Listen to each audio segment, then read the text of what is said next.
नमस्कार साथियों, मैं आपके लिए लेके आया हूं 1 जून से 7 जून 2026 के राजस्थान करंट अफेयर्स के क्वेश्चन। चैनल पे नए हैं तो चैनल को सब्सक्राइब कर दें, वीडियो को लाइक शेयर कर दें, क्योंकि यहां पे आपको मिलेंगे वीकेंड राजस्थान करंट अफेयर्स के क्वेश्चन विद उनकी पीडीएफ फ्री में। डिस्क्रिप्शन बॉक्स में आपको लिंक मिलेगी जहां से आप पीडीएफ को डाउनलोड कर पाएंगे। तो बिना टाइम वेस्ट किए शुरू करते हैं आज का पहला question. Vibrant village programme second का मुख्य उद्देश्य क्या है? तो इसका मुख्य उद्देश्य है सीमावर्ती गांवों में विकास को नई गति देना। नेक्स्ट देखिए, वाइब्रेट विलेज प्रोग्राम सेकंड के बारे में सत्य कथन कौन सा है? तो ये जितने भी यहाँ पे कथन हैं ये सारे सत्य हैं। तो इसको देखें। इस कार्यक्रम के तहत 5 सीमावर्ती जिलों का चयन हुआ है और जिसके 184 गांव भी इसमें सम्मिलित किए गए हैं और प्रत्येक गांव को 3 करोड़ रुपए की राशि मिलेगी हर साल। और इसमें जो है बुनियादी ढांचे जैसे स्वास्थ्य, शिक्षा, सड़क, पानी, इनको अच्छे से जो है ठीक किया जाएगा, यानी सुनिश्चित किया जाएगा कि प्रत्येक गांव में ये चीज़ें हों। नेक्स्ट देखिए, स्वच्छ सर्वेक्षण 2025 में 10 लाख से अधिक आबादी वाले शहरों की श्रेणी में जयपुर ग्रेटर देश में कौन से स्थान पर रहा? ये 16वें स्थान पर रहा है। नेक्स्ट देखिए, स्वच्छ सर्वेक्षण 2025 के तहत 3 लाख से 10 लाख की आबादी वाले शहरों की श्रेणी में उदयपुर ने देश में कौन सा स्थान हासिल किया है? देखिए, उदयपुर की 2 रैंक है, एक तो देश के अंदर है और एक राजस्थान में। तो देश में जो स्थान है इसका वो है 13वां। नेक्स्ट क्वेश्चन देखिए, अब ये है राजस्थान के अंदर, यानी सर्वेक्षण रिपोर्ट के अंदर 3 से 10 लाख तक की श्रेणी वाले जो शहर हैं उसमें कौन सा है? तो उसमें ध्यान रखिए उदयपुर जो है प्रथम स्थान पर है। नेक्स्ट क्वेश्चन देखिए, राजस्थान वन विभाग ने किस जिले में स्थित सरिस्का टाइगर रिजर्व को विश्व स्तरीय और हाईटेक टूरिस्ट डेस्टिनेशन बनाने की मंजूरी दी है? तो इसमें है ऑप्शन बी अलवर। आपको पता है सरिस्का जो टाइगर रिजर्व है वो अलवर में है, तो अलवर में ये हाल ही में मंजूरी दी गई है। नेक्स्ट देखिए, सरिस्का टाइगर रिजर्व में पर्यटकों को आकर्षित करने और शिक्षा को बढ़ावा देने के लिए किसका निर्माण किया जाएगा? तो ऑप्शन ए सही हो जाता है। अत्याधुनिक नेचर इंटरप्रिटेशन सेंटर एनआईसी और आधुनिक कन्वेंशन सेंटर ये बनाए जाएंगे। नेक्स्ट देखिए, इस बड़े प्रोजेक्ट को धरातल पर उतारने के लिए राजस्थान वन विभाग ने किन फाउंडेशन के साथ समझौता ज्ञापन यानी MOU साइन किया है? तो ये option B Anil Agrawal foundation TACO और साइन फाउंडेशन के साथ ये समझौता हुआ है। नेक्स्ट क्वेश्चन, वन विभाग द्वारा इस प्रोजेक्ट के लिए साइन किए गए MOU की कुल राशि कितनी है? तो कुल राशि है इसकी 5 करोड़ रुपए है। नेक्स्ट देखिए, 2026 में पूरे राजस्थान में प्लास्टिक कचरे का निष्पादन करते हुए किस दिन नो प्लास्टिक डे मनाया गया? तो राजस्थान में 2026 के अंदर नो प्लास्टिक डे जो मनाया गया है वो 31 मई 2026 को मनाया गया है। नेक्स्ट देखिए, राजस्थान में नो प्लास्टिक डे के अवसर पर प्लास्टिक कचरे के निष्पादन के साथ साथ निम्नलिखित में से कौन से कार्यक्रम आयोजित किए गए? तो ये जितने कार्यक्रम है ये सभी आयोजित किए गए हैं। वंदे गंगा प्रभात फेरी, साइकिल रैली, श्रमदान, बावड़ियों व जल स्रोतों की साफ सफाई।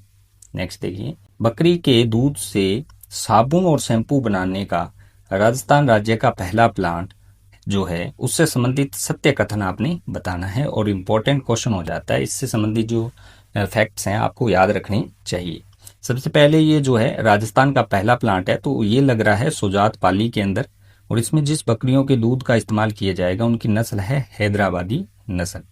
और इस प्रोजेक्ट को लगाने का काम करेंगी संस्था जो है वो है डॉक्टर श्याम प्रसाद मुखर्जी जिला उत्थान कार्यक्रम परिषद।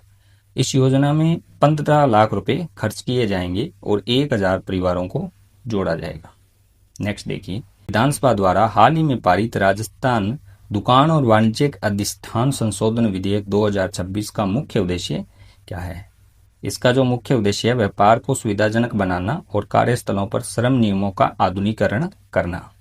नेक्स्ट देखिए, राजस्थान दुकान और वाणिज्यिक अधिष्ठान संशोधन विधेयक 2026 में नियमों में बदलाव से संबंधित सत्य कथन कौन सा है? तो जितने ये जो नियम दे रखे हैं सारे के सारे सत्य हैं। अब आपके लिए एक इम्पोर्टेंट मैं यहाँ पे बात कह दूं कि ये जो नियम में बदलाव किए गए हैं, ये जो संशोधन आया इस पे कंप्लीट मैं डिटेल से वीडियो बना चुका हूँ जहाँ पे मैं सारी चीज़ें एक्सप्लेन कर चुका हूँ।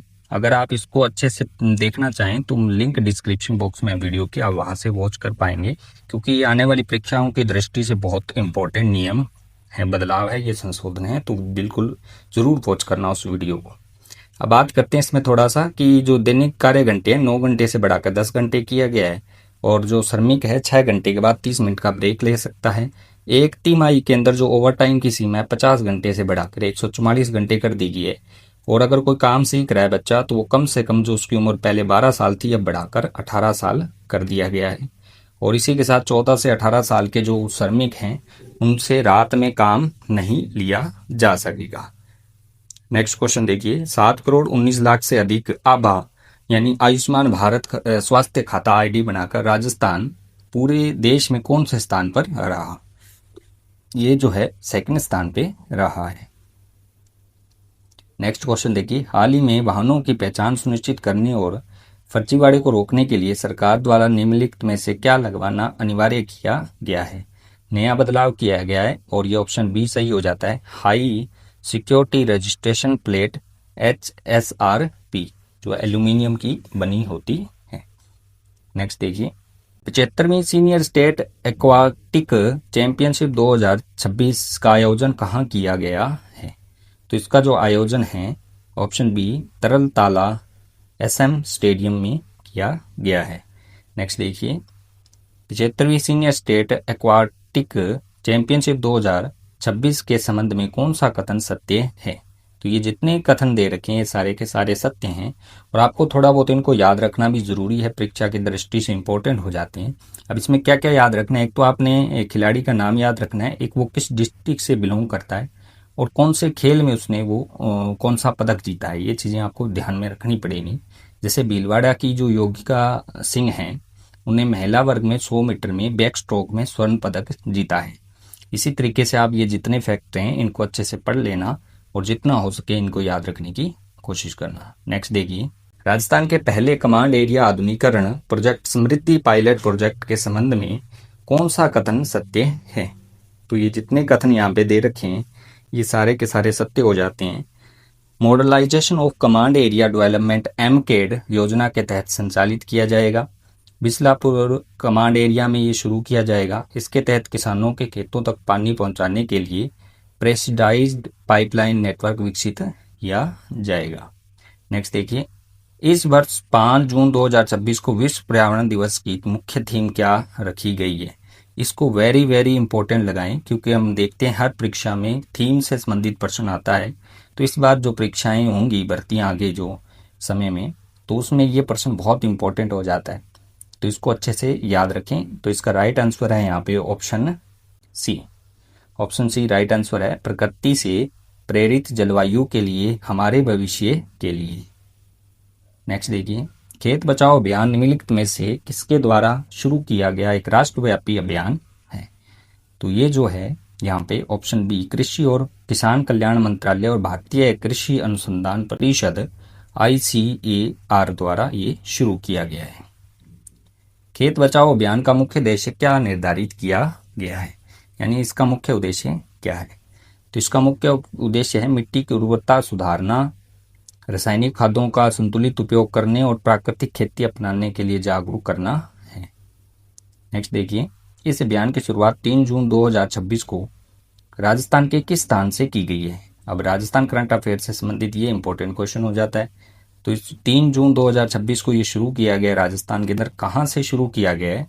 तो इसका राइट आंसर ऑप्शन ए ग्राम बड़ राजपूत जिला अलवर से ये शुरू किया गया है। नेक्स्ट देखिए, खेत बचाओ अभियान का शुभारंभ निम्नलिखित में से किसके द्वारा किया गया? तो किनके द्वारा ये शुभारंभ किया गया है? तो ऑप्शन बी केंद्रीय कृषि एवं कृषक कल्याण राज्य मंत्री रामनाथ ठाकुर। नेक्स्ट देखिए, केंद्र सरकार ने वर्ष 2026 में किस अवधि के दौरान खेत बचाओ अभियान की शुरुआत की है? तो ये कब से कब तक ये शुरू रहेगा? तो इसका राइट आंसर है ऑप्शन बी 1 जून से 30 जून 2026 तक।